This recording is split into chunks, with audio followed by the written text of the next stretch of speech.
Salut zusammen, herzlich willkommen zur 23. Folge von Swissinfo hier aus Switzerland. Falls jemand Lust hat, mir ein Intro und eine Zwischensequenz für zwischen den Themen zu basteln, einfach an die E-Mail-Adresse schicken. Gut, und dann kommen wir auch schon mal zum ersten Thema und es ist, wer hat's gedacht, ein Video, das im Internet kursiert. Blick.ch hat nämlich, ausnahmsweise, eine sehr gute Idee gehabt. Sie haben nämlich den Sherdan Shaqiri als alten Mann verkleidet und ihn in seiner neuen Rolle als ehemaliger Spieler bei einem Jugendverein mitkicken lassen. Den Jugendlichen ist gesagt worden, dass das ein ehemaliger Superstar sei. Zuerst haben die Jugendlichen natürlich so lala gefunden, dass du einfach ein 70-Jähriger mitspielen soll mit ihnen. Kann man ja auch verstehen. Später haben sie dann aber gemerkt, dass er ziemlich viel drauf hat, ist ja der Shaqiri, und haben ihn mit einbezogen. Irgendwann reißt er sich der falsche Bart ab, alle erkennen ihn und dann ist natürlich Jubel, Trubel, Friede, Freude, Eierkuchen, was gibt's noch alles? Ja egal, ihr wisst, was ich meine. Ich persönlich finde das ein super Video, weil es wieder mal zeigt, dass es Aussehen eben nicht alles über eine Person verraten kann. Falls ich euer Interesse geweckt habe, ich nehme zwar an, dass es die meisten schon gesehen haben,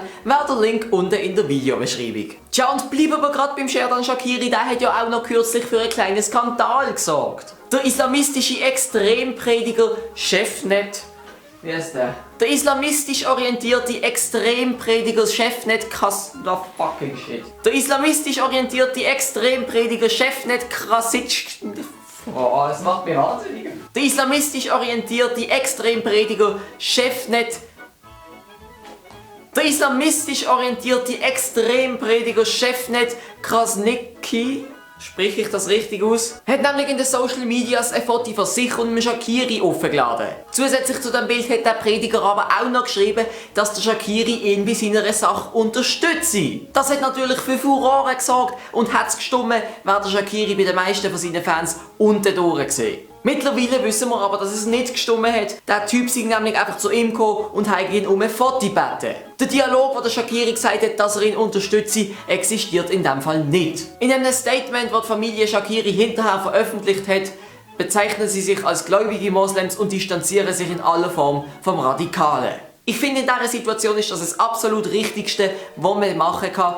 Und einfach Respekt, liebe Shaqiris. Dann kommen wir jetzt zu einer kleinen Meldung aus dem naturwissenschaftlichen Bereich. In der Tongrube von Frick werden extremst viele Dinosaurier und andere Urzeitfossilien ausgraben. Für das ist die Tongrube ziemlich bekannt. Viele Schulklassen machen dort Exkursionen, weil es wirklich eine wahre Rarität ist. Manche Forscher reden in dieser Hinsicht sogar von bis zu 500 Tieren pro Hektar, was natürlich extremst viel ist. Ich mir doch vorstellen, auf 100 x 100 Meter haben ja 500 Fossilien von 500 verschiedenen Tieren.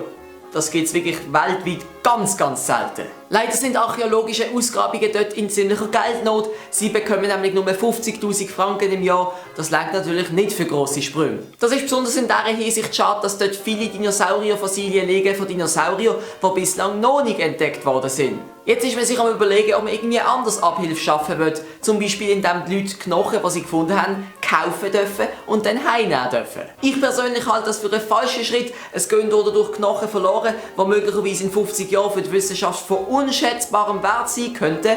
Auf der anderen Seite leuchtet mir aber auch ein, dass 50'000 Franken wirklich zu wenig sind. Und was meint ihr zu der ganzen Sache? Sind ihr schon mal dort gewesen? Vielleicht mit der Schule? Vielleicht, wer weiss, mit sonst was? Wie steht ihr zu dem Schritt, der jetzt möglicherweise kommen soll, eben, dass man die Knochen mitnehmen darf und einfach dafür bezahlt?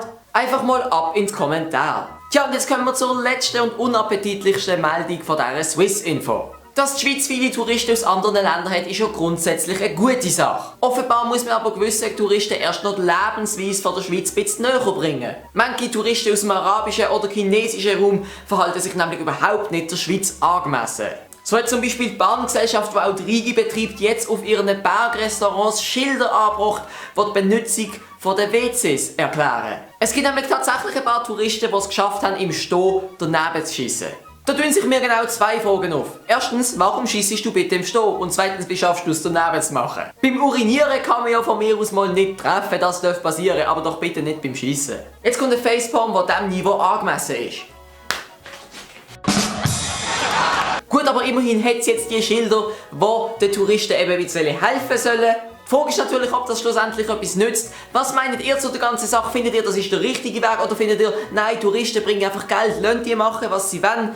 Hauptsache wir haben unsere Einnahmequellen. Ich denke, diesmal stehen sowohl Pro- als auch Kontra-Argumente auf einem festen Grund. Und das ist schon wieder mal gesehen mit der 23. Folge von der Swissinfo. Wenn es euch gefallen hat, gebt mir einen Daumen nach oben. Ansonsten würde ich mich über Rückmeldungen sehr freuen. Was ich besser machen kann, nimmt mich besonders Wunder. Und damit, tschüss!